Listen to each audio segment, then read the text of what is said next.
ಪ್ರಿಯರೇ, ನಾವು ಕೀರ್ತನೆಯನ್ನು ಓದಿ ಪ್ರಾರ್ಥನೆ ಮಾಡಿ ಆರಾಧನೆ ಭಾಗಕ್ಕೆ ಹೋಗುವ. ಸರ್ವ ಭೂನಿವಾಸಿಗಳೇ, ಯೆಹೋವನಿಗೆ ಜಯಘೋಷ ಮಾಡಿರಿ, ಯೆಹೋವನನ್ನು ಸಂತೋಷದಿಂದ ಸೇವಿಸಿರಿ, ಉತ್ಸಾಹಧ್ವನಿ ಮಾಡುತ್ತಾ ಆತನ ಸನ್ನಿಧಿಗೆ ಬನ್ನಿರಿ. ಯೆಹೋವನೇ ದೇವರೆಂದು ತಿಳಿದುಕೊಳ್ಳಿರಿ, ನಮ್ಮನ್ನು ಉಂಟು ಮಾಡಿದವನು ಆತನೇ, ನಾವು ಆತನವರೇ, ಆತನ ಪ್ರಜೆಯು, ಆತನ ಪಾಲಿಸುವ ಹಿಂಡು ಆಗಿದ್ದೇವೆ. ದೇವರ ಪರಿಶುದ್ಧ ನಾಮಕ್ಕೆ ಸ್ತೋತ್ರ ಉಂಟಾಗಲಿ. ದೇವರ ವಾಕ್ಯದಲ್ಲಿ ಜೀವ ಉಂಟು. ದೇವರ ವಾಕ್ಯ ಹೀಗೆ ಹೇಳ್ತದೆ, ಸರ್ವ ಭೂನಿವಾಸಿಗಳು ಯೆಹೋವನನ್ನು ಜಯಘೋಷ ಮಾಡಿರಿ. ನಾವೆಲ್ಲರೂ ಆತನ ಸ್ತುತಿಸಬೇಕು, ಎಲ್ಲರೂ ಆರಾಧನೆ ಮಾಡಬೇಕು, ಆತನ ಚಿತ್ತವಾಗಿದೆ. ಅದಕ್ಕೋಸ್ಕರ ಆತನ ವಾಕ್ಯ ಹೇಳ್ತದೆ, ಯೋಹಾನ ಸುವಾರ್ತೆ 14:23, ಆತನು ಆರಾಧನೆ ಮಾಡುವವರು ಸತ್ಯದಿಂದಲೂ ಆತ್ಮದಿಂದಲೂ ಆರಾಧನೆ ಮಾಡಬೇಕೆಂದು ಆತನು ಬಯಸ್ತಾನೆ. ನಾವು ಈ ಸಮಯದಲ್ಲಿ ಸತ್ಯದಿಂದಲೂ ಆತ್ಮದಿಂದಲೂ ಆತನ ಮನಪೂರ್ವಕವಾಗಿ, ಹೃದಯಪೂರ್ವಕವಾಗಿ ಆತನು ಸ್ತುತಿಸುವ, ಆತನ್ನು ಆರಾಧನೆ ಮಾಡುವ, ಆತನ ನಾಮವನ್ನು ಮಹಿಮೆಪಡಿಸುವ ಈ ಸಮಯದಲ್ಲಿ ನಾವು ಎಲ್ಲರೂ ಸಿದ್ಧವಾಗಿ ಆತನು ಸ್ತುತಿಸುವ. Thank you Lord, thank you, thank you, hallelujah, thank you Jesus.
glory.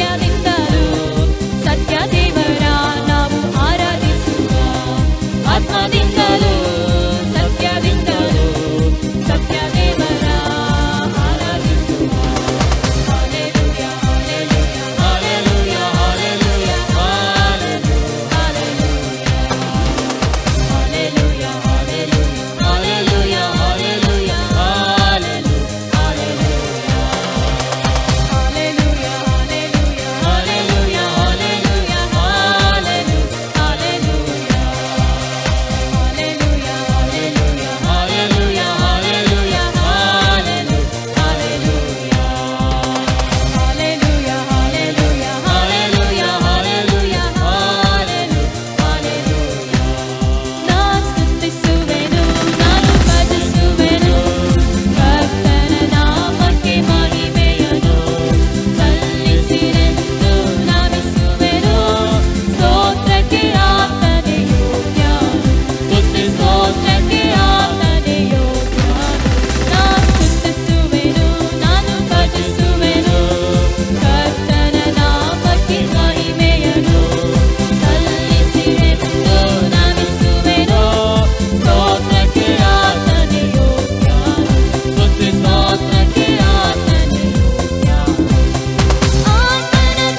ಯೋಗ್ಯನಾಗಿದೆ ಕರ್ತನೇ.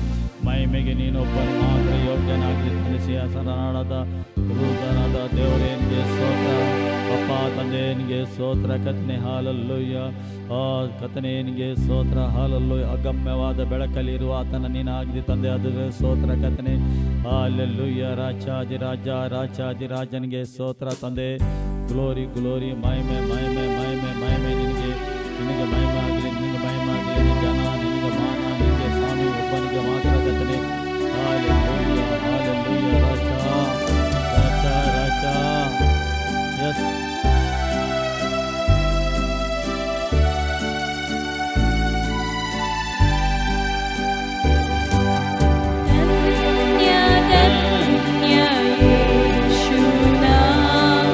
ಸ್ತುತಿಗೆ ಯೋಗ್ಯ ಯೇಸುನಾ, ಹರಿಸುವಾಗೆ ಗಾಯೇಗೆ ಯೇಸು ಪವಿತ್ರ है। धन्य धन्य यीशुना, स्तुतिगे योग्य यीशुना, हरिसुवागे गायेगे यीशु पवित्र है। यीशु पवित्र है। यीशु पवित्र है। यीशु पवित्र है। मेरा यीशु पवित्र है। Hallelujah amen. Hallelujah amen. Hallelujah amen. Hallelujah amen. स्वर्गदूत और सारी सृष्टि पुकारते एक ही नाम को, हरिसुवागे गायेगे यीशु पवित्र है। स्वर्गदूत और सारी सृष्टि पुकारते एक ही नाम को, हरिसुवागे गायेगे यीशु पवित्र है। यीशु पवित्र है। यीशु पवित्र है। यीशु पवित्र है। मेरा यीशु पवित्र है। Hallelujah amen. Hallelujah amen. Hallelujah amen. Hallelujah amen. Hallelujah amen. Hallelujah amen. Hallelujah amen. Hallelujah amen. मेरे पापों को धो दिया परमेश्वर का निर्दोष मेला, हरिसुवागे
ಪರಿಶುದ್ಧನು ಪರಿಶುದ್ಧನು ಪರಿಶುದ್ಧನಾಗಿ ತಂದೆ ನಿನಗೆ ಸ್ತೋತ್ರ ಕರ್ತನೇ.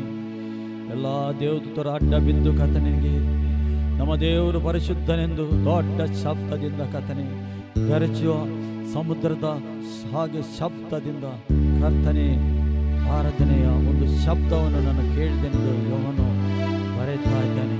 ತಂದೆ ನಿನಗೆ ಸ್ತೋತ್ರಪ್ಪ. ನಿನ್ನ ಪ್ರಸನ್ನತೆ, ನಿನ್ನ ಉಪಸ್ಥಿತಿಗೋಸ್ಕರ ಸ್ತೋತ್ರ. ನಿನ್ನ ಪ್ರಸನ್ನತೆ ನಮ್ಮ ಮಧ್ಯದಲ್ಲಿ ಇದ್ದಿದ್ದಕ್ಕೆ ಸ್ತೋತ್ರ. ನಮಗೆ ನಡೆಸ್ತಾ ಇದ್ದಿ ಸ್ತೋತ್ರ ತಂದೆ, ಅದು ಸ್ತೋತ್ರಪ್ಪ ರಾಜ, ನಿನಗೆ ಸ್ತೋತ್ರ. ನಾವೆಲ್ಲರೂ ಆತನ ಆರಾಧಿಸುವ, ಮನಪೂರ್ವಕವಾಗಿ ಹೃದಯಪೂರ್ವಕವಾಗಿ ಆತನ ಆರಾಧಿಸುವ ನಾವೆಲ್ಲರೂ ಸೇರಿ.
ಪರಿಶುದ್ಧನು ನೀನೇ, ಪರಿಶುದ್ಧನು ಪರಿಶುದ್ಧನು ನೀನೇ, ಪರಿಶುದ್ಧನು ಪರಿಶುದ್ಧನು ನೀನೇ, ಪರಿಶುದ್ಧನು ಪರಿಶುದ್ಧನು ನೀನೇ, ಪರಿಶುದ್ಧನು.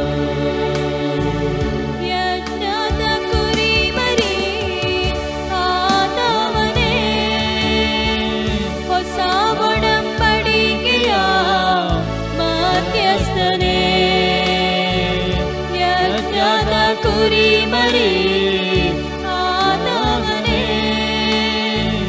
ಹೊಸ ಒಡಂಬಡಿಕೆಯ ಮಧ್ಯಸ್ಥನೇ, ನನಗಾಗಿ ತಂದೆ ಬಳಿ ಮಧ್ಯಸ್ಥಿಕೆ ವಹಿಸುವ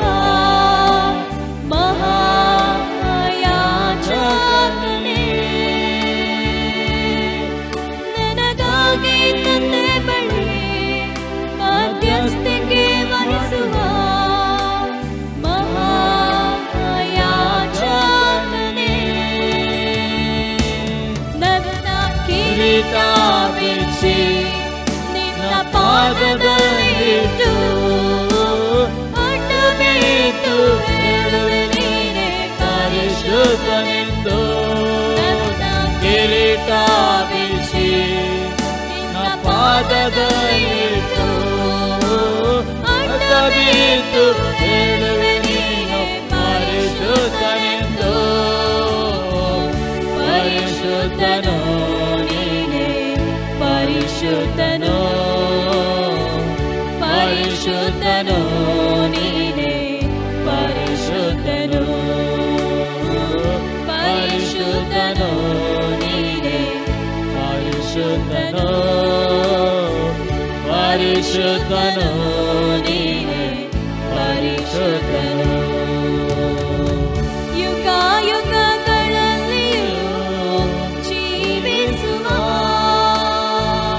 ಏತಾತ ಇರುವಾಗ ಬರುವಾತನು, ಯುಗ ಯುಗಗಳಲ್ಲಿಯೂ ಜೀವಿಸುವ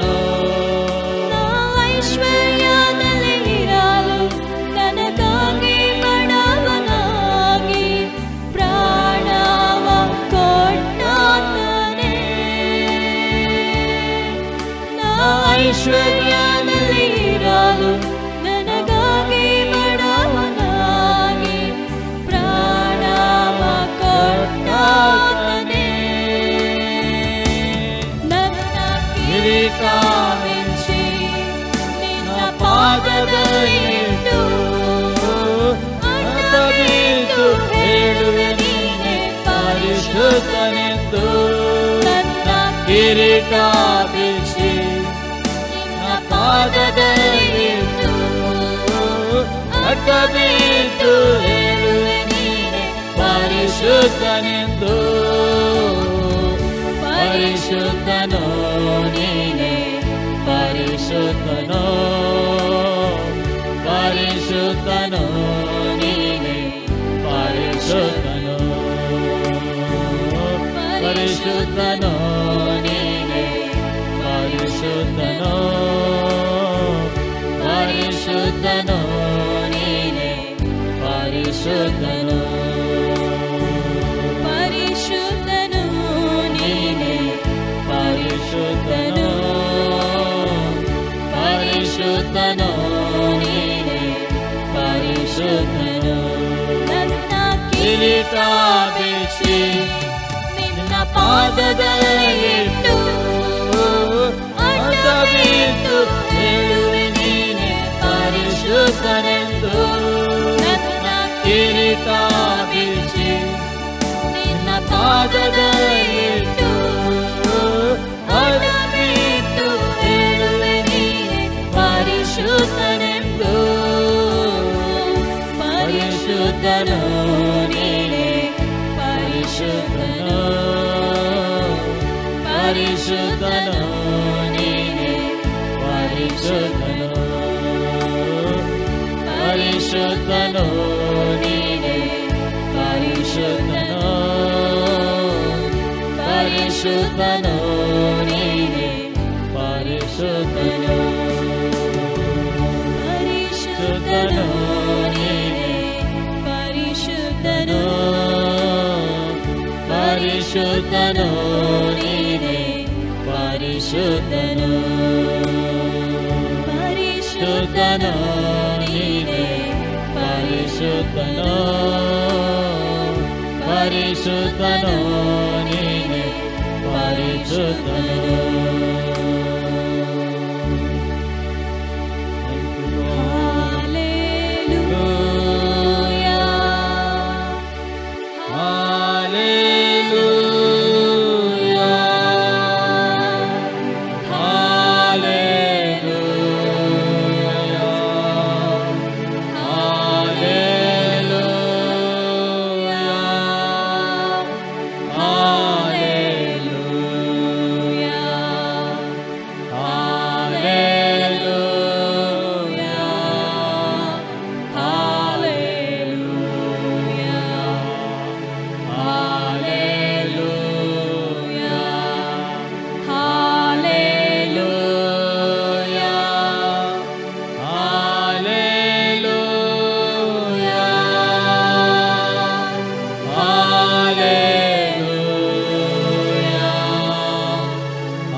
ತಂದೆನಿಗೆ ಸ್ತೋತ್ರಪ್ಪ, ರಾಜ್ಯಾಧಿರಾಜನಿಗೆ ಸ್ತೋತ್ರ. ನಿನ್ನ ಪ್ರಸನ್ನತೆಗಾಗಿ ಸ್ತೋತ್ರ, ನಿನ್ನ ಉಪಸ್ಥಿತಿಗಾಗಿ ಸ್ತೋತ್ರ ತಂದೆ ದೇವರೇ ಸ್ತೋತ್ರ. ಅಗಮ್ಯವಾದ ಬೆಳಕಲ್ಲಿ ಇರುವ ಆತ ನೀನಾಗಿದೆ ತಂದೆ, ನಿನಗೆ ಸ್ತೋತ್ರಪ್ಪ. ನಿನ್ನ ಮಕ್ಕಳಾಗಿ ಸೇರಿ ನಾವು ಮಾಡಿದ ಸ್ತುತಿಯಲ್ಲಿ ನೀನು ಮಹಿಮೆ ಹೊಂದಿದ್ದಕ್ಕೆ ಸ್ತೋತ್ರಪ್ಪ. ನಾವು ಮಾಡಿದ ಆರಾಧನೆಯಲ್ಲಿ ನೀನು ಮಹಿಮೆ ಹೊಂದಿದ್ದಕ್ಕೆ ಸ್ತೋತ್ರ ಕರ್ತನೇ. ಓ ನೀನು ಕರ್ತನೇ ಸ್ತುತಿಗೆ ಯೋಗ್ಯನು, ಕರ್ತನೇ ಆರಾಧನೆಗೆ ನೀನು ಯೋಗ್ಯನಾಗಿದೆ ಕರ್ತನೇ. ಎಲ್ಲ ಘನ, ಎಲ್ಲ ಮಾನ, ಎಲ್ಲ ಮಹಿಮೆ ನಿನಗೆ ಒಬ್ಬನಿಗೆ ಮಾತ್ರ ನಾವು ಸಲ್ಲಿಸ್ತೇವೆ. ಆಮೆನ್. ಪ್ರಿಯರೇ, ಯೇಸು ಕ್ರಿಸ್ತನ ನಾಮದಲ್ಲಿ ನಿಮಗೆಲ್ಲ ಯೇಸು ಕ್ರಿಸ್ತನ ಜನನದ ಈ ತಿಂಗಳಲ್ಲಿ ನಾವು ಇದ್ದೇವೆ. ಪ್ರಿಯರೇ, ಯೇಸು ಕ್ರಿಸ್ತನು ನಿಮ್ಮನ್ನು ಎಲ್ಲರನ್ನು ಪ್ರೀತಿ ಮಾಡ್ತಾನೆ. ನಾವು ಯೇಸು ಕ್ರಿಸ್ತನ ವಿಷಯದಲ್ಲಿ ಸ್ವಲ್ಪ ತಿಳುಕೊಳ್ಳುವ. ಕ್ರಿಸ್ಮಸ್ ಎಂದರೆ ಏನು, ಯಾಕೆ ಯೇಸುವಿಗೆ ಈ ಲೋಕದಲ್ಲಿ ಬರಬೇಕಾಯಿತು, ಯೇಸು ಯಾರಾಗಿದ್ದಾನೆ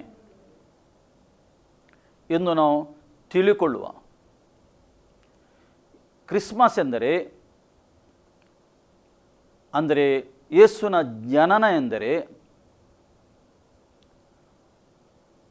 3 ಹಂತದಲ್ಲಿ ನಮಗೆ ತಿಳ್ಕೊಳ್ಬೋದು. ಒಂದು ಹಂತ, ದೇವರು ದೇವದೂತನ ಮುಖಾಂತರ ಸಂದೇಶ ಕಳಿಸಿದ್ದು ಯಾರಿಗೆ? ಕುರುಬರಿಗೆ. ಎರಡನೇ ಸಂಗತಿ, ಯೋಸೇಫ ಮತ್ತು ಮರಿಯಳ ವಿಷಯದಲ್ಲಿ. ಮೂರನೇ ಸಂಗತಿ, 3 ಜೋಯಿಷರು. ಈ 3 ಸಂಗತಿ ನಾವು ಒಟ್ಟು ಕೂಡಿದರೆ ಯೇಸುವಿನ ಜನನದ ವಿಷಯದಲ್ಲಿ ನಮಗೆ ಪ್ರಕಟ ಆಗ್ತದೆ. ಯೇಸು ಏಕೆ ಈ ಲೋಕದಲ್ಲಿ ಬಂದದ್ದು? ನಾವು ಇವತ್ತು ಲೋಕದಲ್ಲಿ ನೋಡ್ತಾ ಇದ್ದೇವೆ, ಎಲ್ಲಿ ನೋಡಿದರೂ ಲೈಟಿಂಗ್, ಸ್ಟಾರ್ಸ್. ಇವನ್ನು ಯುರೋಪ್ ಕಂಟ್ರಿ, ಕ್ರಿಶ್ಚಿಯನ್ ಕಂಟ್ರಿಯಲ್ಲಿ ಇಡೀ ಪಟ್ಟಣ ಹಳ್ಳಿಯಲ್ಲಿ, ರೋಡಲ್ಲಿ ಎಲ್ಲಿ ಹೋದರೂ ನಿಮಗೆ ಸ್ಟಾರ್ಸ್ ಮತ್ತು ಏನು ಲೈಟಿಂಗ್ಸ್ ಇರ್ತದೆ. ಮತ್ತು ಶಾಪಿಂಗು, ಅದು ಇದು, ಜನರು ಅದೇ ರೀತಿಯಲ್ಲಿ ಏನಾಗಿದ್ದಾರೆ, ಬ್ಯುಸಿ ಇದ್ದಾರೆ. ಇಲ್ಲಿ ಕೂಡ ಜನರು ಬ್ಯುಸಿ ಇದ್ದಾರೆ. ಏಕೆ? ಲೈಟಿಂಗ್ ಹಾಕುವುದರಲ್ಲಿ, ಸ್ಟಾರ್ ಹಾಕುವುದರಲ್ಲಿ, ಮತ್ತು ಕೇಕ್ಸ್, ಬೇರೆ ಬೇರೆ ತಿಂಡಿ ವಿಷಯದಲ್ಲಿ, ತಿನ್ನುವ ವಿಷಯದಲ್ಲಿ ಬ್ಯುಸಿ ಇದ್ದಾರೆ. ಏನು ಪ್ರಿಪರೇಷನ್ ಮಾಡೋದು ನಾವು ಆ ದಿವಸಕ್ಕೋಸ್ಕರ, ಈಗಲೇ ಏನು ಆ ಬ್ಯುಸಿ ಇದ್ದು ಅದರ ಮಧ್ಯದಲ್ಲಿ ಇದ್ದಾರೆ. ಆದರೆ ಸತ್ಯವೇದ ಹೇಳ್ತದೆ, ಸತ್ಯವೇದ ಏನು ಹೇಳ್ತದೆ? ನಾವು ಈ ಕ್ರಿಸ್ಮಸ್ ಹೇಗೆ ಆಚರಣೆ ಮಾಡ್ತೇವೆ? ಜೀವ ಸ್ವರೂಪನಾದ ದೇವರ ಮಂದಿರವಾಗಿದ್ದೀರಿ ನೀವು ಎಂದು ಸತ್ಯವೇದ ಹೇಳ್ತದೆ. ಯೇಸುಗೆ ಸ್ವೀಕಾರ ಮಾಡಿದವರಿಗೆ ಹೇಳ್ತಾರೆ, ನೀವು ಜೀವ ಸ್ವರೂಪನಾದ ದೇವರ ಮಂದಿರವಾಗಿದ್ದೀರಿ. ಹಾಗಾದರೆ ಒಳಗಿನಿಂದ ನಾವು ಎಷ್ಟು ಶೈನಿಂಗ್ ಆಗಬೇಕು, ಯಾವ ರೀತಿಯಲ್ಲಿ ಶೈನಿಂಗ್ ಆಗಬೇಕು ನಾವು ತಿಳ್ಕೊಳ್ಳುವ. ಇವತ್ತಿನ ಸಂದೇಶದಲ್ಲಿ ದೇವರು ಯೇಸು ಹುಟ್ಟಿದಾಗ ಯಾರಿಗೆ ಫಸ್ಟ್ ಮೆಸೇಜ್ ಕೊಟ್ಟದ್ದು, ಸಂದೇಶ ಕೊಟ್ಟದ್ದು? ದೇವರ ವಾಕ್ಯ ಹೇಳ್ತದೆ, ಲೂಕನ ಬರೆದ 2ನೇ ಅಧ್ಯಾಯದಲ್ಲಿ, ಅಲ್ಲಿ ದೇವರ ವಾಕ್ಯ 8, ಆ ಸೀಮೆಯಲ್ಲಿ ಕುರುಬರು ಹೊಲದಲ್ಲಿದ್ದು. ಕುರುಬರು ಹೊಲದಲ್ಲಿದ್ದರು. ಕುರುಬರು ಅಂದರೆ ಯಾರು? ಎಲ್ಲರೂ ತಳ್ಳಿಬಿಟ್ಟಿದ್ದವರು. ಅವರಿಗೆ ಒಂದು ಸ್ಥಾನಮಾನ ಇಲ್ಲ, ಸರಿ ಬಟ್ಟೆ ಇಲ್ಲ ಅವರಿಗೆ, ಯಾರು ಕೇಳುವವರಿಲ್ಲ, ಅವರೆಂದೇ ಮನೆ ಇಲ್ಲ ಅವರಿಗೆ. ಅವರು ಗುಡ್ಡ ಬೆಟ್ಟದಲ್ಲಿ ವಾಸ ಮಾಡುವುದು. ಕುರಿ ಮೇಯಿಸುವವರು. ಆ ಕುರಿ ಮೇಯಿಸುವವರಿಗೆ ಸರ್ವಶಕ್ತನಾದ ದೇವರು ದೂತನನ್ನು ಕಳಿಸ್ತಾನೆ. ಏಕೆಂದರೆ ಸರ್ವಶಕ್ತನಾದ ದೇವರು ತನ್ನ ಒಬ್ಬನೇ ಮಗನಿಗೆ ಈ ಲೋಕದಲ್ಲಿ ಕಳಿಸಿದ್ದಾನೆ. ಏಕೆ ಕಳಿಸಿದ್ದಾನೆ? ಯೇಸು ಯಾರಾಗಿದ್ದಾನೆ? ಯೇಸು ಕ್ರಿಸ್ತನು ಲೋಕ ರಕ್ಷಕನಾಗಿದ್ದಾನೆ. ಲೋಕವನ್ನು ರಕ್ಷಣೆ ಮಾಡಲಿಕ್ಕೆ, ಲೋಕದ ಮಾನವನಿಗೆ ರಕ್ಷಣೆ ಮಾಡಲಿಕ್ಕೆ ಯೇಸು ಕ್ರಿಸ್ತನು ಈ ಲೋಕಕ್ಕೆ ಹುಟ್ಟಿ ಬಂದದ್ದು. ಪರಿಶುದ್ಧ ಆತ್ಮನಿಂದ ಹುಟ್ಟಿದ ಆತನು. ಹೀಗೆ ದೇವರು ಸಂದೇಶ ಎಲ್ಲಿ ಕಳಿಸ್ತಾನೆ? ಈ ಕುರುಬರ ಮಧ್ಯದಲ್ಲಿ ಸಂದೇಶ ಕಳಿಸ್ತಾ ಇದ್ದಾನೆ. ಆ ಚಳಿ ಕಾಲದಲ್ಲಿ ರಾತ್ರಿಯಲ್ಲಿ ಅವರು ಬೆಂಕಿ ಹಾಕಿ ಚಳಿ ಕಾಯಿಸ್ತಿದ್ದರು. ದೇವದೂತನು ಬಂದು ಅವರ ಮಧ್ಯದಲ್ಲಿ ನಿಲ್ತಾನೆ, ಸಂದೇಶ ಕೊಡ್ತಾನೆ, ಪರಲೋಕದ ಸಂದೇಶ ಕೊಡ್ತಾ ಇದ್ದಾನೆ. ಅಲ್ಲಿ ದೇವರ ವಾಕ್ಯ ಹೇಳ್ತದೆ, ರಾತ್ರಿಯಲ್ಲಿ ತಮ್ಮ ಕುರಿ ಹಿಂಡನ್ನು ಕಾಯುತ್ತಿದ್ದರು. ಕರ್ತನ ದೂತನೊಬ್ಬನು, ಕರ್ತನ ದೂತನು ಬಂದು ಅವರ ಎದುರಿನಲ್ಲಿ ನಿಂತನು. ದೇವರ ವಾಕ್ಯ ಹೇಳ್ತದೆ, ಅವರ ಎದುರಲ್ಲಿ ಕರ್ತನ ದೂತನು, ಪರಲೋಕದ ದೂತನು ಪ್ರತ್ಯಕ್ಷನಾದನು. ಪ್ರತ್ಯಕ್ಷನಾಗಿ ಅವರಿಗೆ ಸಂದೇಶ ಕೊಡ್ತಾ ಇದ್ದಾನೆ. ಆ ದೂತನು ರಾಜನ ಮನೆಗೆ ಹೋಗಲಿಲ್ಲ, ಪರಿಜಯವರ ಶಾಸ್ತ್ರಿಯ ಮನೆಗೆ ಹೋಗಲಿಲ್ಲ, ಯಾಜಕರ ಮನೆಗೆ ಹೋಗಲಿಲ್ಲ ಸಂದೇಶ ಕೊಡಲಿಕ್ಕೆ. ಈ ಕುರುಬರಿಗೆ ಸಂದೇಶ ಕೊಡಲಿಕ್ಕೆ ಬಂದ. ಅಲ್ಲಿ ಏನು ಹೇಳ್ತಾನೆ ಆತನು, ಕರ್ತನ ಪ್ರಭೆಯು ಅವರ ಸುತ್ತಲೂ ಪ್ರಕಾಶಿಸಿತು. ಕರ್ತನ ಆ ಪ್ರಕಾಶ ಸುತ್ತಲೂ ಪ್ರಕಾಶಿಸಿತು. ಆ ಬೆಳಕು, ದೂತನು ಬಂದು ನಿಂತ ಕೂಡಲೇ ಆ ಬೆಳಕು ಪ್ರಕಾಶಿಸಿತು ಸುತ್ತಲೂ. ಅಲ್ಲಿ ದೇವರ ವಾಕ್ಯ ಹೇಳ್ತಿದೆ, ಅವರು ಬಹಳವಾಗಿ ಹೆದರಿದರು. ಆ ಪ್ರಕಾಶವನ್ನು ನೋಡಿ, ಆ ಬೆಳಕನ್ನು ನೋಡಿ ಈ ಕುರುಬರು ಹೆದರಿದರು ಅಂತ ಸತ್ಯವೇದ ಹೇಳ್ತದೆ. ಹೆದರಿ ಅಲ್ಲಿ ಹೆದರಿದರು. ಅಲ್ಲಿ ದೂತನೇ ಅವರಿಗೆ ಹೇಳ್ತಾ ಇದ್ದಾನೆ, ಹೆದರಬೇಡಿರಿ, ಕೇಳಿರಿ. ಇವತ್ತು ಕೂಡ ಮಾನವ ಕುಲಕ್ಕೆ ಹೇಳ್ತಾನೆ, ನೀವು ಹೆದರಬೇಡಿರಿ, ಶುಭ ಸಂದೇಶವನ್ನು ಕೇಳಿರಿ. ಯೇಸು ಕ್ರಿಸ್ತನು ಯಾರಾಗಿದ್ದಾನೆ, ಯಾಕೆ ಈ ಲೋಕಕ್ಕೆ ಬಂದಿದ್ದಾನೆ, ಅವನು ಯಾರು ಕೇಳಿರಿ. ನೀವು ಇವತ್ತು ಇಡೀ ಲೋಕಕ್ಕೆ ಹೇಳ್ತಾ ಇದ್ದಾನೆ ದೇವರು, ನೀವು ಕೇಳಿರಿ, ಕಿವಿ ತೆರೆಯಿರಿ. ಅಲ್ಲಿ ಹೇಳ್ತಾನೆ, ಕೇಳಿರಿ. ಜನರಿಗೆಲ್ಲ ಮಹಾ ಸಂತೋಷ ಉಂಟು ಮಾಡುವ ಶುಭ ಸಮಾಚಾರ ನಿಮಗೆ ತಿಳಿಸ್ತೇನೆ. ಜನರಿಗೆ, ಮಾನವ ಕುಲಕ್ಕೆ ಮಹಾ ಸಂತೋಷ ಉಂಟು ಮಾಡುವ ಶುಭ ಸಮಾಚಾರವನ್ನು ನಾನು ತಂದಿದ್ದೇನೆ, ನಿಮಗೆ ತಿಳಿಸಲಿಕ್ಕೆ ಬಂದಿದ್ದೇನೆ. ಇಡೀ ಮಾನವ ಕುಲಕ್ಕೆ, ಇಡೀ ಜಾತಿ, ಕುಲ, ಭಾಷೆ ಜನರಿಗೆ ಒಂದು ಶುಭ ಸಂದೇಶ ತಂದಿದ್ದಾನೆ ದೇವದೂತನು. ಶುಭ ಸಂದೇಶ ತಂದು ಬಂದಿದ್ದಾನೆ, ಸಂತೋಷ ಪಡಿರಿ ಹೇಳ್ತಾನೆ. ಶುಭ ಸಂದೇಶ ಅದು ಸಂತೋಷ ಪಡುವ ಸಂದೇಶ. ನಾಶನ ಮಾರ್ಗದಲ್ಲಿ ಇದ್ದ ಮಾನವನಿಗೆ ಸಂತೋಷದ ಒಂದು ಸಂದೇಶ. ಇಲ್ಲಿ ದೇವರ ವಾಕ್ಯ ಏನು ಹೇಳ್ತದೆ, ಮಹಾ ಸಂತೋಷ ಉಂಟು ಮಾಡುವ. ಏನು ಮಹಾ ಸಂತೋಷ ಅಂದರೆ ಅದಕ್ಕಿಂತ ಮೇಲೆ ಸಂತೋಷ ಇಲ್ಲ. ಈ ಸಂತೋಷಕ್ಕಿಂತ ಮೇಲೆ ಸಂತೋಷ ಇಲ್ಲ ಅರ್ಥ. ಮಹಾ ಸಂತೋಷ ಅಲ್ಲಿ ದೇವರ ವಾಕ್ಯ ಹೇಳ್ತದೆ, ಉಂಟು ಮಾಡುವ ಶುಭ ಸಮಾಚಾರ ನಿಮಗೆ ತಿಳಿಸುತ್ತೇನೆ. ಇವತ್ತು ನೀವು ಕೇಳುವ ಈ ಸಂದೇಶ ಶುಭ ಸಂದೇಶವಾಗಿದೆ. ಅದು ಅಲ್ಲಿ ದೇವರ ವಾಕ್ಯ ಹೇಳ್ತದೆ, ಶುಭ ಸಮಾಚಾರವನ್ನು ನಿಮಗೆ ತಿಳಿಸುತ್ತೇನೆ ಅಂತ ಹೇಳ್ತಾನೆ. ಪ್ರಿಯರೇ, ಈ ಮುಂದೆ ಹೋಗುವ ಮೊದಲು ನಾವು ಸ್ವಲ್ಪ ಹಿಂದೆ ಹೋಗುವ.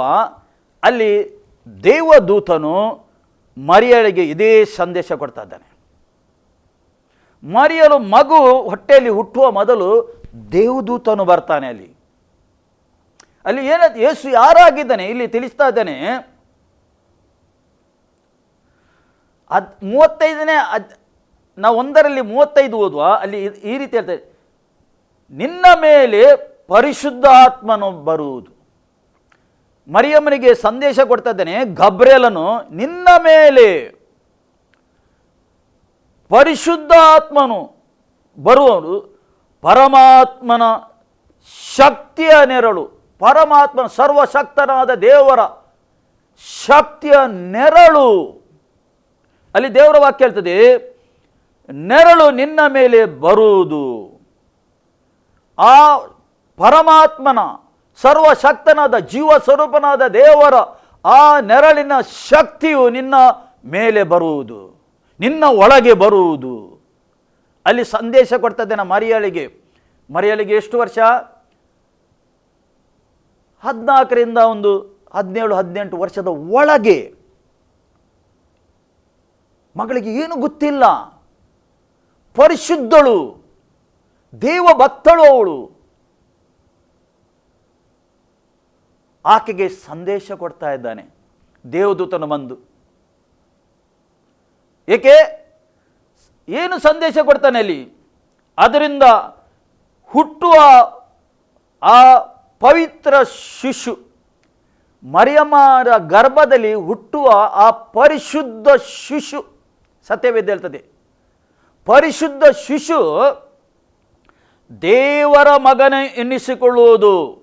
ಆ ಶಿಶು ಹುಟ್ಟುವ ಶಿಶು ಉಂಟಲ್ಲ, ಆಕೆಯ ಗರ್ಭದಲ್ಲಿ ದೇವರ ಮಗನೆಂದು ಎಣಿಸಿಕೊಳ್ಳುವುದು. ಆತನು ದೇವರ ಮಗನು ಹುಟ್ಟುತ್ತಾನೆ. ಸರ್ವಶಕ್ತನಾದ, ಭೂಮಿ ಆಕಾಶವನ್ನು ಸೃಷ್ಟಿ ಮಾಡಿದ ದೇವರ ಮಗನು, ಆ ಶಿಶು ಮರಿಯಮ್ಮನ ಗರ್ಭದಲ್ಲಿ ಹುಟ್ಟುತ್ತದೆ. ಪರಿಶುದ್ಧಾತ್ಮನ ಶಕ್ತಿಯ ಆ ನೆರಳು ಅವಳ ಮೇಲೆ ಬರ್ತದೆ. ಪ್ರಿಯರೇ, ಯೇಸು ಕ್ರಿಸ್ತನು ಹುಟ್ಟಿದ್ದು ದೇವರ ಶಕ್ತಿಯಿಂದ ಹುಟ್ಟಿದ್ದು. ಹೇಳುವುದಾದರೆ ಸ್ವತಃ ದೇವರು ಮನುಷ್ಯನಾಗಿ ಹುಟ್ಟುವುದು ಈ ಲೋಕದಲ್ಲಿ. ಏಕೆ? ಮಾನವ ಕುಲಕ್ಕೆ ರಕ್ಷಣೆ ಆಗಲಿಕ್ಕೆ. ಮಾನವ ಕುಲಕ್ಕೆ ರಕ್ಷಣೆ ಆಗಬೇಕು, ಖಾಲಿ ಇಲ್ಲೇ ಜೀವಿಸಲಿಕ್ಕೆ ಅಲ್ಲ. ಆತನು ಈ ಶರೀರ ಬಿಟ್ಟ ನಂತರ ನಿತ್ಯತ್ವಕ್ಕೆ ಸೇರಬೇಕೆಂದು ಯೇಸು ಕ್ರಿಸ್ತನು ಈ ಭೂಲೋಕಕ್ಕೆ ಬಂದಿದ್ದಾನೆ. ಆ ಮಹಿಮೆ ಪದವಿಯನ್ನು ಬಿಟ್ಟು ಈ ಲೋಕಕ್ಕೆ ಬಂದನು ಯೇಸು ಕ್ರಿಸ್ತನು. ಇಲ್ಲಿ ಸತ್ಯವೇದ ಹೇಳ್ತದೆ, ಆತನು ಶಿಶುವಾಗಿ ಹುಟ್ಟಿದ್ದಾನೆ ಮರಿಯಮ್ಮನ ಗರ್ಭದಲ್ಲಿ. ಪರಿಶುದ್ಧಾತ್ಮನಿಂದ ಹುಟ್ಟಿದ ಶಿಶು ಆಗಿದೆ, ಯೇಸು ಕ್ರಿಸ್ತನಾಗಿದ್ದಾನೆ. ಆರಂಭದಲ್ಲಿ ನಾನು 3 ಸಂಗತಿ ಹೇಳಿದೆ. ಇಲ್ಲಿ ನಾವು ಅದೇ ವಾಕ್ಯಕ್ಕೆ ಮುಂದೆ ಹೋಗುವ ಆ ಕುರುಬರಿಗೆ ತಿಳಿಸುವುದು. ಈಗ ಸಂದೇಶ ಮರಿಯಮ್ಮಳಲ್ಲಿ ಬಂತು ಒಳಗೆ. ಮರಿಯಮ್ಮಳು ಗರ್ಭಿಣಿ ಹೊಂದಿದ ನಂತರ 9 ತಿಂಗಳು ಬೇಕು ಆ ಮಗುಗೆ ಈ ಲೋಕದಲ್ಲಿ ಬರಲಿಕ್ಕೆ. 9 ತಿಂಗಳ ನಂತರ ಆಕೆಯು ಏನು ಮಾಡಿದಳು? ಜನ್ಮ ಕೊಟ್ಟಳು. ಎಲ್ಲಿ ಜನ್ಮ ಕೊಟ್ಟಳು? ಸ್ಥಳ ಇಲ್ಲ. ಆ ಸಮಯದಲ್ಲಿ ಕಾಣಿಸ್ಮಾರಿ ನಡೆಯುತ್ತಿತ್ತು. ಎಲ್ಲಿ ಹೋದರೂ ಸ್ಥಳ ಇಲ್ಲ ಆಕೆಗೆ. ಏಕೆ ಸ್ಥಳ ಇಲ್ಲ? ಕಾಣಿಸ್ಮಾರಿ ನಡೆದು ಆಕೆ ಒಂದು ದನ ಕರುಗಳ ಆ ಒಂದು ಅಟ್ಟಿಗೆಯಲ್ಲಿ ಅಲ್ಲಿ ಮಗುವಿಗೆ ಜನನ ಕೊಡ್ತಾಳೆ. ಇಲ್ಲಿ ನಾವು ನೋಡಿದ್ದೇವೆ ಸಂದೇಶ ಯಾರಿಗೆ ಬಂತು? ಕುರುಬರಿಗೆ, ಎಲ್ಲರೂ ತಳ್ಳಿಬಿಟ್ಟವರಿಗೆ. ಹಾಗೆ ಮರಿಯಳು ಎಲ್ಲಿ ಹುಟ್ಟಿದಳು? ಆ ಒಂದು ದನ ಕರುಗಳು ಇರುವ ಸ್ಥಳದಲ್ಲಿ ಜನ್ಮ ಕೊಡ್ತಾ ಇದ್ದಾಳೆ. ಯಾರಿಗೆ? ಯೇಸು ಕ್ರಿಸ್ತನಿಗೆ. ಎಲ್ಲಿ ಸ್ಥಳ ಕೊಡಲಿಲ್ಲ, ಯಾರು ಸ್ಥಳ ಕೊಡಲಿಲ್ಲ, ಆ ಸ್ಥಳದಲ್ಲಿ ಯೇಸು ಕ್ರಿಸ್ತನು ಹುಟ್ಟುತ್ತಾನೆ. ನೋಡಿ ದೇವರ ಯೋಜನೆ, ನೋಡಿ ಮನುಷ್ಯನಿಗೆ ಅರ್ಥ ಆಗುವುದಿಲ್ಲ ದೇವರ ಯೋಜನೆ. ಇಲ್ಲಿ ಕುರುಬರಿಗೆ ಹೇಳ್ತಾ ಇದ್ದೇನೆ, ಅದೇನೆಂದರೆ ಈ ಹೊತ್ತು ನಿಮಗೋಸ್ಕರ ದಾವೀದನ ಊರಿನಲ್ಲಿ ಒಬ್ಬ ರಕ್ಷಕನು ಹುಟ್ಟಿದ್ದಾನೆ. ದಾವೀದನ ಊರಿನಲ್ಲಿ ಒಬ್ಬ ರಕ್ಷಕನು ಹುಟ್ಟಿದ್ದಾನೆ. ನೋಡಿ ಶುಭ ಸಂದೇಶ ನೋಡಿ. ದಾವೀದನ ನಗರದಲ್ಲಿ ಒಬ್ಬ ರಕ್ಷಕನು ಹುಟ್ಟಿದ್ದಾನೆ. ಕುರುಬರಿಗೆ ಸಂದೇಶ ಬರುವಾಗ ಹುಟ್ಟಿದ್ದಾನೆ ಇವನು. ನೋಡಿ ಹುಟ್ಟಿದ್ದಾನೆ. ಆತನು ಕರ್ತನಾಗಿರುವ ಕ್ರಿಸ್ತನೇ. ಕ್ರಿಸ್ತನು ಎಂದರೆ ಅರ್ಥ ಏನು? ಜನರಿಗೆ ಕ್ರಿಸ್ತನೆಂದರೆ ಅವನು ಅಭಿಷಕ್ತನಾಗಿದ್ದಾನೆ. ಕ್ರಿಸ್ತನು ಹುಟ್ಟುತ್ತಾನೆ ಜನರಿಗೆ ಅವರ ಪಾಪದಿಂದ ಬಿಡುಗಡೆ ಮಾಡಲಿಕ್ಕೆ. ಜನರ ಪಾಪದಿಂದ ಬಿಡುಗಡೆ ಆಗಬೇಕು. ಅಲ್ಲಿ ದೇವರ ವಾಕ್ಯದ ಕರ್ತನಾಗಿರುವ ಕ್ರಿಸ್ತನೇ, ಆತನು ನಿಮಗೆ ಗೋದಲಿ ಗೊತ್ತಾಗುವುದಕ್ಕೆ ಗುರುತೇನೆಂದರೆ, ನಿಮಗೀಗ ಎಲ್ಲಿ ಇದ್ದಾನೆಂದು ಗೊತ್ತಾಗಬೇಕಲ್ಲ, ಗುರುತೇನೆಂದರೆ ಬಟ್ಟೆಯಿಂದ ಸುತ್ತಿರುವ ಒಂದು ಕೂಸು ಗೋದಲಲ್ಲಿ ಮಲಗಿರುವುದನ್ನು ಕಾಣುವಿರಿ ಎಂದು ಹೇಳಿದನು. ಕರೆಕ್ಟ್ ಮೆಸೇಜ್ ಕೊಡ್ತಾ ಇದ್ದಾನೆ. ಆತನು ಎಲ್ಲಿ ಹುಟ್ಟಿದ್ದಾನೆ, ಹೇಗೆ ಆತನಿಗೆ ಆ ಗೋದಲಲ್ಲಿ ಕಟ್ಟಿ ಇಟ್ಟಿದ್ದಾರೆ, ಆ ಕರೆಕ್ಟ್ ಬ್ಲೂ ಮ್ಯಾಪನ್ನು ಕೊಡ್ತಾ ಇದ್ದಾರೆ ದೇವದೂತರು ಈ ಕುರುಬರಿಗೆ ಹೋಗಲಿಕ್ಕೆ. ಅಲ್ಲಿ ಪುನಃ ಗೋದಲಲ್ಲಿ ಮಲಗಿಸುವುದನ್ನು ಕಾಣುವಿರಿ ಎಂದು ಹೇಳಿದನು. ಪಕ್ಕನೆ ಆ ದೂತನು ಸಂಗಡ ಪರಲೋಕದ ಸೈನ್ಯದವರ ಒಂದು ದೊಡ್ಡ ಗುಂಪು ಕಾಣಿತು. ಒಂದ ಸ್ಪಾಟ್ ಪರಲೋಕ ತೆರೆಯಲ್ಪಟ್ಟಿತು. ಪರಲೋಕದ ಒಂದು ದೊಡ್ಡ ಸೈನ್ಯ. ಯಾವ ಸೈನ್ಯ ಅದು? ಆರಾಧನೆಯ ಸೈನ್ಯ. ಅಲ್ಲಿ ಸತ್ಯವೇದ ಹೇಳ್ತದೆ, ಪಕ್ಕನೆ ಆ ದೂತನ ಸಂಗಡ ಪರಲೋಕ ಸೈನ್ಯದವರ ಒಂದು ದೊಡ್ಡ ಗುಂಪು ಕಾಣಿಸಿಕೊಂಡಿತು.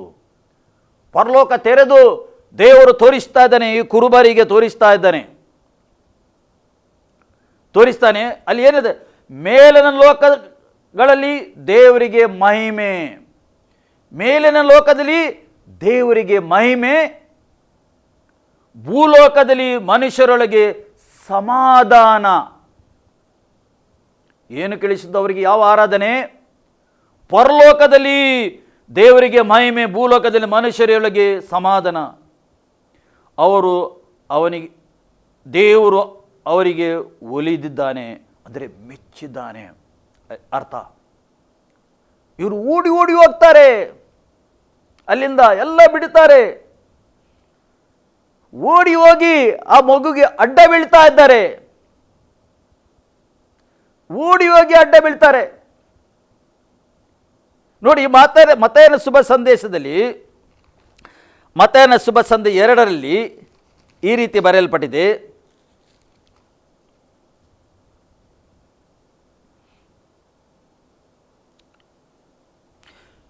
ಈ ಜೋಯಿಷರು 3 ಮಂದಿ ಜೋಯಿಷರು ಬರ್ತಾ ಇದ್ದಾರೆ. ಏಕೆ ಬರ್ತಾ ಇದ್ದಾರೆ? ಯೇಸುಗೆ ಅಡ್ಡ ಬೀಳಲಿಕ್ಕೆ ಬರ್ತಾರೆ. ಸತ್ಯವೇದದಲ್ಲಿ ಬರೆದಿದೆ, ಅವರು ಯೇಸುಗೆ ಅಡ್ಡ ಬಿದ್ದರು. ಯೇಸು ಯಾರಾಗಿದ್ದಾನೆ? ಹುಟ್ಟುವಾಗನೇ ಆತನು ರಾಜ್ಯನಾಗಿದ್ದಾನೆ. ಈಗ ಜೋಯಿಷರು ಬರ್ತಾರೆ, ಆ ನಕ್ಷತ್ರವು ಕರ್ಕೊಂಡು ಬರ್ತದೆ ಜೋಯಿಷರಿಗೆ. ಎಲ್ಲಿ ಕರ್ಕೊಂಡು ಬರ್ತದೆ? ಹೆರೋದನ ಮನೆ ಹತ್ತಿರ. ಆ ಹೆರೋದನ ಎಲ್ಲಿದ್ದಲ್ಲಿ ಹೆರೋದನಿಗೆ ಸಿಗುವಾಗ ಹೆರೋದನಿಗೆ ಹೆದರಿಕೆ ಶುರು ಆಗ್ತದೆ. ಅಲ್ಲಿ 8ರಿಂದ ನಾವು ಓದುವ. ಹೆರೋದನು ಹೇಳ್ತಾ ಇದ್ದಾನೆ, ನೀವು ಹೋಗಿ ಆ ಕೂಸಿನ ವಿಷಯದಲ್ಲಿ ಚೆನ್ನಾಗಿ ವಿಚಾರಣೆ ಮಾಡಿರಿ, ಅದು ಸಿಕ್ಕಿದ ಮೇಲೆ ನನಗೆ ತಿಳಿಸಿರಿ, ನಾನು ಬಂದು ಅದಕ್ಕೆ ಅಡ್ಡ ಬೀಳಬೇಕು ಎಂದು ಹೇಳಿ ಅವರನ್ನು ಬೆತ್ಲೆಹೇಮಿಗೆ ಕಳಿಸಿದನು. ನಾನು ಕೂಡ ಬರ್ತೇನೆ, ನಾನು ಕೂಡ ಅಡ್ಡ ಬೀಳ್ತೇನೆ ಆ ಮಗುವಿಗೆ. ನೋಡಿ ಹೇಗೆ ಹೆರೋದನ ಬಾಯಿಂದ ಸೈತಾನು ಮಾತಾಡ್ತಾ ಇದ್ದಾನೆ. ಏಕೆಂದರೆ ಹೆರೋದನ ಇಂಟೆನ್ಷನ್, ಆಲೋಚನೆ ಸರಿ ಇಲ್ಲ. ಸತ್ಯ ಏನ್ ಹೇಳ್ತದೆ? ಎಲ್ಲರೂ ಅಡ್ಡ ಬೀಳ್ಬೇಕು, ಯೇಸುಗೆ ಎಲ್ಲರೂ ಅಡ್ಡ ಬೀಳ್ಬೇಕು, ಸತ್ಯವೇದ ಹೇಳ್ತದೆ. ಇಲ್ಲಿ ನಾವು ಮುಂದೆ ಹೋಗ್ತೇವೆ. ಮುಂದೆ ನೋಡುವಾಗ ಅವರು ಅರಸರ ಮಾತನ್ನು ಕೇಳಿ ಹೊರಟದಾಗ ಮೂಡನ ದೇಶದಲ್ಲಿ ಕಂಡ ನಕ್ಷತ್ರವು ಅವರ ಮುಂದೆ ನಡೆದು ಕೂಸು ಇದ್ದ ಸ್ಥಳದ ಮೇಲೆ ಬಂದು ನಿಂತಿತು. ಆ ನಕ್ಷತ್ರವು ಅವರಿಗೆ ಎಲ್ಲಿಂದ ಕರ್ಕೊಂಡು ಬಂದಿದೆಯೋ, ಎಷ್ಟೋ ಮೈಲ್ ದೂರದಿಂದ ಕರ್ಕೊಂಡು ಬಂದಿದೆ ಈ ಜೋಯಿಷರಿಗೆ. ಈಗ ಕರ್ಕೊಂಡು ಬಂದು ಕರೆಕ್ಟ್ ಸ್ಥಳಕ್ಕೆ ಕರ್ಕೊಂಡು ಬರ್ತದೆ. ಮಗು ಎಲ್ಲಿ ಉಂಟು ಅಲ್ಲಿ ಕರ್ಕೊಂಡು ಬರ್ತದೆ. ಅಲ್ಲಿ ಅವರು ನಕ್ಷತ್ರವನ್ನು ಕಂಡು ಅತ್ಯಂತ ಸಂತೋಷಪಟ್ಟರು. ಈ ನಕ್ಷತ್ರವು ಅವರಿಗೆ ದಾರಿ ತೋರಿಸಿತು. ದೇವರು ನಕ್ಷತ್ರದ ಮುಖಾಂತರ ಅವರಿಗೆ ದಾರಿ ತೋರಿಸಿದ್ದು, ಯೇಸು ಎಲ್ಲಿದ್ದಾನೆಂದು. ಪ್ರಿಯರೇ, ಅವರು ಬರುವಾಗ ಖಾಲಿ ಕೈಯಲ್ಲಿ ಬರಲಿಲ್ಲ. ಅವರು ಈ ಜೋಯಿಷ್ಯರು ಬುದ್ಧಿಜೀವಿಗಳು, ಇವರು ದೂರ ದೇಶದಿಂದ ಬಂದಿದ್ದಾರೆ. ಬಂದು ಅಲ್ಲಿ ಆ ನಕ್ಷತ್ರ ಕಂಡು ಅತ್ಯಂತ ಸಂತೋಷಪಡ ಮತ್ತು ಆ ಮನೆಯೊಳಗೆ ಹೋಗಿ ಆ ಕೂಸನ್ನು ಅವರ ತಾಯಿಯಾದ ಮರಿಯಳ ಬಳಿಯಲ್ಲಿ ಕಂಡು ಅದಕ್ಕೆ ಸಾಷ್ಟಾಂಗವನ್ನು ನಮಸ್ಕಾರ ಮಾಡಿ ಏನು ಮಾಡಿದರು? 3 ಜನ ಕೂಡ ಜೋಯಿಷರು ಸಾಷ್ಟಾಂಗವಾಗಿ ನಮಸ್ಕಾರ ಮಾಡಿದರು, ಅಡ್ಡ ಬಿದ್ದರು, ಯೇಸುಗೆ ಆರಾಧನೆ ಮಾಡಿದರು. ಪ್ರಿಯರೇ, ಮುಂದೆ ನೋಡಿರಿ, ಅಲ್ಲಿ ಮಾಡಿ ತಮ್ಮ ಗಂಟುಗಳನ್ನು ಬಿಚ್ಚಿ ತಾವು ತಂದಿದ ಗಂಟುಂಟಲ್ಲ ಆ ಗಿಫ್ಟ್ ಬಿಚ್ಚಿ ಅದೆಲ್ಲ ಏನಿತ್ತು ಅವ್ರ ಹತ್ರ? ಚಿನ್ನ ಇತ್ತು, ಧೂಪ ಇತ್ತು, ರಕ್ತಬೋಳ ಇತ್ತು ಅವರ ಹತ್ರ. ಚಿನ್ನ ಏನು ಗುರುತಿಸ್ತದೆ? ರಾಜನಿಗೆ ಗುರುತಿಸ್ತದೆ.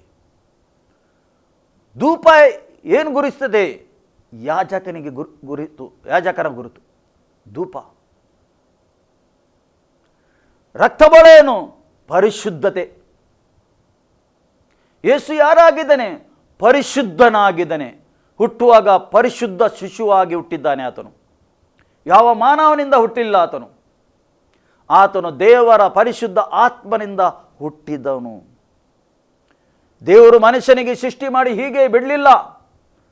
ಮನುಷ್ಯನು ಪಾಪ ಮಾಡಿದನೆಂದು ಹೀಗೆ ಬಿಡಲಿಲ್ಲ. ಮನುಷ್ಯನಿಗೆ ಒಂದು ಅವಕಾಶ ಕೊಟ್ಟ. ಮನುಷ್ಯನು ರಕ್ಷಣೆ ಹೊಂದಬೇಕು.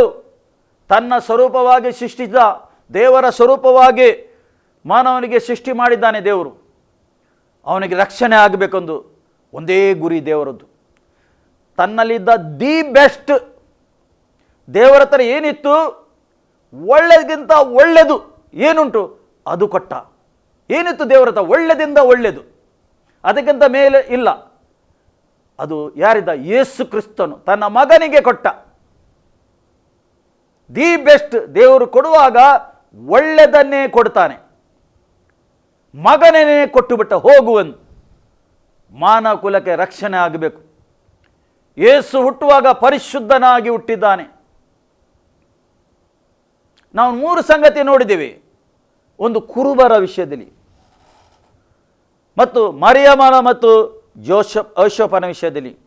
ಯೋಸೇಫನ ಪಾಠ ತುಂಬ ಉಂಟಿದ್ದರಲ್ಲಿ. ಯೋಸೇಫನಿಗೆ ಎಂಗೇಜ್ಮೆಂಟ್ ಆಗಿತ್ತು ಮರಿಯಲ ಹತ್ರ. ಎಂಗೇಜ್ಮೆಂಟ್ ಆಗುವಾಗ ಇವಳು ಗರ್ಭಿಣಿ ಆಗಿದೆ ಎಂದು ತಿಳಿದು ಇವಳಿಗೆ ಗುಪ್ತವಾಗಿ ಬಿಡುವ ಎಂದು ಆಲೋಚನೆ ಮಾಡಿದ. ಆದರೆ ದೇವರು, ಸರ್ವಶಕ್ತನಾದ ದೇವರು ಕನಸಿನ ಮುಖಾಂತರ ಮಾತಾಡಿದ, ಇವಳಿಗೆ ಬಿಡಬೇಡ, ಇವಳು ಪರಿಶುದ್ಧಾತ್ಮನಿಂದ ಗರ್ಭ ಹೊಂದಿದ್ದಾಳೆ. ಹೆರೋದನು ಮಗುವಿಗೆ ಕೊಲ್ಲಬೇಕೆಂದಿರುವಾಗಲೇ ನೀನು ಐಗುಪ್ತಗೆ ಹೋಗು ಎಂದು ಹೇಳಿದ. ಅಲ್ಲಿಂದ ಆತನು ಐಗುಪ್ತಗೆ ಹೋದ. ಹೆರೋದನು ಸತ್ತನಂತ ಪುನಃ ಕರ್ಕೊಂಡು ಬಂದ ಮಗುವಿಗೆ. ದೇವರ ದೊಡ್ಡ ಯೋಜನೆ ಇತ್ತು ಮಾನವ ಕುಲಕ್ಕೆ. ಏಕೆಂದರೆ ಮಾನವ ಕುಲವು ರಕ್ಷಣೆ ಹೊಂದಬೇಕು. ದೇವರ ಒಂದೇ ಗುರಿಯಾಗಿದೆ. ಇವತ್ತು ಮಾನವ ಕುಲಕ್ಕೆ ರಕ್ಷಣೆ ಆಗಬೇಕಾದ್ರೆ ಬೇರೆ ಮಾರ್ಗ ಇಲ್ಲ. ಸತ್ಯವೇದ ಹೇಳ್ತದೆ, ಬೇರೆ ಯಾವ ಮಾರ್ಗ ಇಲ್ಲ. ಯೇಸು ಕ್ರಿಸ್ತನು ಏನು ಶಿಲುಬೆಯಲ್ಲಿ ಮಾಡಿ ಮುಗಿಸಿದ್ದಾನೆ ಅದು ಮಾನವನು ಸ್ವೀಕಾರ ಮಾಡಿದರೆ ಅವನಿಗೆ ರಕ್ಷಣೆ, ಅವನಿಗೆ ನಿತ್ಯತ್ವ ಸಿಗುತ್ತದೆ ಎಂದು ಸತ್ಯವೇದ ಕ್ಲಿಯರ್ ಆಗಿ ಇಲ್ಲಿ ಹೇಳ್ತದೆ. ಕ್ಲಿಯರ್ ಆಗಿ ಹೇಳ್ತದೆ ಸತ್ಯವೇದ. ಅದಕ್ಕೆ ಸರ್ ಪ್ರಿಯರೇ, ನಿಮಗೆ ನಮಗೆ ಎಲ್ಲರಿಗೆ ಯೇಸು ಕ್ರಿಸ್ತನು ಬೇಕು. ಇದು ಶುಭ ಸಮಾಚಾರವಾಗಿದೆ. ಮಾನವ ಕುಲಕಸರ ಆತನು ತನ್ನ ದೇಹವನ್ನು ಅರ್ಪಿಸಿದ್ದಾನೆ. ಶಿಲುಬೆಯಲ್ಲಿ ರಕ್ತವನ್ನು ಸುರಿಸಿದ್ದಾನೆ. ಕಷ್ಟ ಸಂಕಟ ಅನುಭವ ಮಾಡಿದ್ದಾನೆ. ನಮಗೆ ಸಿಗುವ ದಂಡನೆ ಆತನು ಅನುಭವ ಮಾಡಿ ಆತನು ಶಿಲುಬೆಯಲ್ಲಿ ಪ್ರಾಣ ಕೊಟ್ಟಿದ್ದಾನೆ. ದೇವರು ಅವನಿಗೆ 3ನೇ ದಿವಸ ಜೀವಂತ ಎಬ್ಬಿಸಿದ್ದಾನೆ. ಯೇಸು ಜೀವಿಸ್ತಾ ಇದ್ದಾನೆ. ಇವತ್ತು ಯೇಸು ಎಲ್ಲಿ ಇರಬೇಕು? ನಮ್ಮ ಹೃದಯದೊಳಗೆ. ನೀವು ಜೀವ ಸ್ವರೂಪನಾದ ದೇವರ ಮಂದಿರ ಎಂದು ಸತ್ಯವೇದ ಹೇಳ್ತದೆ. ಪೌಲನು ಕ್ಲಿಯರ್ ಆಗಿ ಬಿಡಿಸಿ ಬರೆಯುತ್ತಾ ಇದ್ದಾನೆ. ನಮ್ಮೊಳಗೆ ವಾಸ ಮಾಡ್ತದೆ. ಎಲ್ಲಿ ಶೈನಿಂಗ್ ಆಗಬೇಕು? ಇವತ್ತು ಎಲ್ಲಿ ಬೆಳಕಿರಬೇಕು? ನಮ್ಮ ಹೃದಯದಲ್ಲಿ. ಅದರ ಅರ್ಥ ಹೊರಗೆ ನಾವು ಡೆಕೋರೇಷನ್ ಮಾಡಬಾರ್ದು, ಯಾ ಲೈಟ್ ಹಾಕಬಾರ್ದು, ಸಾಕಬೇಕು, ಸೆಲೆಬ್ರೇಷನ್ ಮಾಡಬೇಕು, ಒಳ್ಳೆಯದೇ ಮಾಡಿ. ಆದರೆ ಒಳಗೆ ನಮ್ಮ ದೇವರಿಗೆ ನಾವು ಇಟ್ಟು ಹೇಗೆ ಆತನಿಗೆ ಆ ದಿವಸ ಹೇಗೆ ನಾವು ಆರಾಧನೆ ಮಾಡಬೇಕು ನೋಡಿ. ಕುರುಬರು ಹೋಗಿ ಅವರಿಗೆ ಅಡ್ಡ ಬಿದ್ದು ಆರಾಧನೆ ಮಾಡಿದರು. ಇಲ್ಲಿ ಜೋಯಿಷರು ಬಂದವರು ಅಡ್ಡ ಬಿದ್ದು ಆರಾಧನೆ ಮಾಡಿದರು. ನಾವು ಏನು ಮಾಡ್ತಾ ಇದ್ದೇವೆ? ಆ ದಿವಸ ಏನು ಮಾಡ್ತಾ ಇದ್ದೇವೆ? ಆತನಿಗೆ ಆ ದಿವಸ ಮಹಿಮೆ ಆಗಬೇಕು. ನಮ್ಮ ಮುಖಾಂತರ, ನಿಮ್ಮ ಮುಖಾಂತರ ಆತನಿಗೆ ಮಹಿಮೆ ಆಗಬೇಕು ಪ್ರಿಯರೇ. ಅದಕ್ಕೋಸ್ಕರ ನಮ್ಮ ಜೀವಿತ ಸಂಪೂರ್ಣವಾಗಿ ಆತನಿಗೆ ಒಪ್ಪಿಸಿಕೊಡಬೇಕು. ಆತನ ಚಿತ್ತಕ್ಕೆ ನಾವು ಒಪ್ಪಿಸಿಕೊಡಬೇಕು. ಆತನ ಚಿತ್ತ ಏನುಂಟು ನಮ್ಮ ಜೀವಿತದಲ್ಲಿ ಎಂದು ತಿಳ್ಕೊಂಡು ಅದರ ಪ್ರಕಾರ ನಾವು ನಡೆಯಬೇಕು. ಆಗ ಮಾತ್ರ ಒಳ್ಳೆಯ ಕ್ರಿಸ್ಮಸ್ ಹುಟ್ಟಿದ ಒಂದು ಅರ್ಥ ನಮ್ಮ ಜೀವಿತದಲ್ಲಿ ಆಗ್ತದೆ. ದೇವರು ಸಂತೋಷ ಪಡ್ತಾನೆ. ನಿಮಗೆ ಅರ್ಥ ಆಯಿತು ನಂಬುತ್ತೇನೆ. ಈ ವಾಕ್ಯದಿಂದ ದೇವರು ನಮ್ಮನ್ನು ಆಶೀರ್ವಾದ ಮಾಡಲಿ. ಆಮೇನ್. ಪ್ರಾರ್ಥಿಸುವ. ಪ್ರೀತಿ ಸ್ವರೂಪನಾದ ಹೆಚ್ಚೆಚ್ಚು ಪ್ರೀತಿ ಮಾಡುವ ಪರಲೋಕದಲ್ಲಿರುವ ಪ್ರೀತಿಯುಳ್ಳ ತಂದೆಯಾದ ದೇವರನಿಗೆ ಸ್ತೋತ್ರ. ತಂದೆಯನಿಗೆ ಸ್ತೋತ್ರಪ್ಪ. ಈ ಮೆಸೇಜ್, ಈ ಸಂದೇಶ, ಶುಭ ಸಂದೇಶ ನಿನ್ನ ಜನರು ಕೇಳಿದ್ದಾರೆ ಸ್ವಾಮಿ. ಈ ಸಂದೇಶ ಕೇಳಿ ಕರ್ತನೇ ಅವರು ಯೇಸುವಿನ ಜನ್ಮದಿನವನ್ನು ನಿನ್ನ ಚಿತ್ತಾನುಸಾರವಾಗಿ ಅವರು ಕರ್ತನೇ ಸೆಲೆಬ್ರೇಟ್ ಮಾಡಲಿ ಕರ್ತನೇ. ಕರ್ತನಿಗೆ ಸ್ತೋತ್ರಪ್ಪ. ನೀನು ಹುಟ್ಟಿ ಬಂದಿದ್ದಕ್ಕೆ ಸ್ತೋತ್ರ. ಈ ಲೋಕದಲ್ಲಿ ನಾಶನ ಮಾರ್ಗದಲ್ಲಿದ್ದ ಮಾನವನಿಗೆ ರಕ್ಷಣೆ ಕೊಟ್ಟಿದ್ದೆಯಲ್ಲ ಸ್ವಾಮಿ. ಕರ್ತನೇ, ಈ ಸಂದೇಶ ಯಾರ್ಯಾರು ಕೇಳಿದಾರ ಸ್ವಾಮಿ, ಪರಿಶುದ್ಧಾತ್ಮನ ಅವರ ಜೀವಿತಗಳಿಗೆ ಕಾರ್ಯ ಮಾಡು. ಅವರ ಜೀವಿತದಲ್ಲಿ ಸಂತೋಷ ಇಳಿದು ಬರಲಿ. ನಿನ್ನ ಒಳಗಿದ್ದ ಸಂತೋಷ, ನಿನ್ನ ಒಳಗಿದ್ದ ಸಮಾಧಾನ ಅವರೊಳಗೆ ಇಳಿದು ಬರಲಿ ಕರ್ತನೇ. ಆ ಬೆಳಕು ಇಳಿದು ಬರಲಿ ಕರ್ತನೇ. ಸ್ತೋತ್ರಪ್ಪ, ನಿನಗೆ ಸ್ತೋತ್ರಪ್ಪ. ಮನೆಯಲ್ಲಿ ಸಂತೋಷದಿಂದ ಜೀವಿಸಲಿ, ಕುಟುಂಬದಿಂದ ಸಂತೋಷದಿಂದ ಜೀವಿಸಲಿ. ಕರ್ತನಿಗೆ ಸ್ತೋತ್ರ ಕರ್ತನೇ. ನಿನ್ನ ಹಸ್ತ ಅವರ ಮೇಲೆ ಇಳಿದು ಬಂದಿದ್ದಕ್ಕೆ ಸ್ತೋತ್ರ. ನಿನ್ನ ಕೃಪೆ ನಮ್ಮ ಮೇಲೆ ಇದ್ದಿದ್ದಕ್ಕೆ ಸ್ತೋತ್ರ. ಈ ಒಂದು ಕಾಲದಲ್ಲಿ ನಾವು ಜೀವಿಸ್ತಾ ಇದ್ದೇವೆ ಕರ್ತನೇ. ಈ ಒಂದು ಕೊನೆಯ ತಿಂಗಳಲ್ಲಿ ನಾವು ಇದ್ದೇವೆ ಕರ್ತನೇ. ಏಕೆಂದರೆ ಕರ್ತನೇ, ನಿನ್ನ ಜನ್ಮದಿನವನ್ನು ಆಚರಣೆ ಮಾಡ್ತಾ ಇದ್ದಾರೆ ಈ ತಿಂಗಳಲ್ಲಿ. ಕರ್ತನಿಗೆ ಸ್ತೋತ್ರಪ್ಪ. ನಿನ್ನ ಆಲೋಚನೆ ಉತ್ತಮವಾದ ಆಲೋಚನೆ ಕರ್ತನೆ. ಮಾನವನ ಆಲೋಚನೆ ಹಾಗೆ ಅಲ್ಲ, ಮಾನವನ ಬುದ್ಧಿಯಾಗೆ ಅಲ್ಲ ಕರ್ತನೆ. ಉತ್ತಮ ಬುದ್ಧಿ, ಉತ್ತಮ ಆಲೋಚನೆ ನಿನ್ನದು. ಸ್ತೋತ್ರಪ್ಪ ನಿನಗೆ ಕರ್ತನಿಗೆ ಸ್ತೋತ್ರ. ನಿನ್ನ ಮಕ್ಕಳಿಗೆ ಆಶೀರ್ವಾದ ಮಾಡು ಕರ್ತನೆ. ಅವ್ರು ಬ್ಲೆಸ್ ಆಗಲಿ, ಆಶೀರ್ವಾದ ಮಾಡು. ಎಲ್ಲ ಕುಟುಂಬಕ್ಕೆ ಆಶೀರ್ವಾದ ಹೊಂದಲಿ ಕರ್ತನೆ. ಎಲ್ಲ ಕುಟುಂಬದಲ್ಲಿ ಸಮಾಧಾನ ಇಳಿದು ಬರಲಿ, ಎಲ್ಲ ಕುಟುಂಬದಲ್ಲಿ ಸಂತೋಷ ಇಳಿದು ಬರಲಿ ಕರ್ತನೆ. ಬ್ಲೆಸ್ ಮಾಡು ಕರ್ತನೆ, ಇವರಿಗೆ ಆಶೀರ್ವದಿಸು ಕರ್ತನೆ. ತಂದೆ, ಮಗ, ಪರಿಶುದ್ಧ ಆತ್ಮನ ನಾಮದಲ್ಲಿ ನಿಮಗೆಲ್ಲರಿಗೂ ನಾನು ಆಶೀರ್ವಾದ ಮಾಡ್ತೇನೆ. ನೀವು ಬ್ಲೆಸ್ ಆಗಿರಿ. ಮತ್ತು ಈ ಕ್ರಿಸ್ಮಸ್ಸಿನ ಆ ಸಂತೋಷ, ಈ ಸಂದೇಶ ಒಟ್ಟಿಗೆ ನಿಮಗೆ ನಾನು ವಿಶ್ ಮಾಡ್ತೇನೆ ಎಲ್ಲರಿಗೆ. ಹ್ಯಾಪಿ ಕ್ರಿಸ್ಮಸ್ ಎಲ್ಲರಿಗೆ, ಎಲ್ಲ ಕುಟುಂಬಸ್ಥರಿಗೆ. ಆಮೇನ್.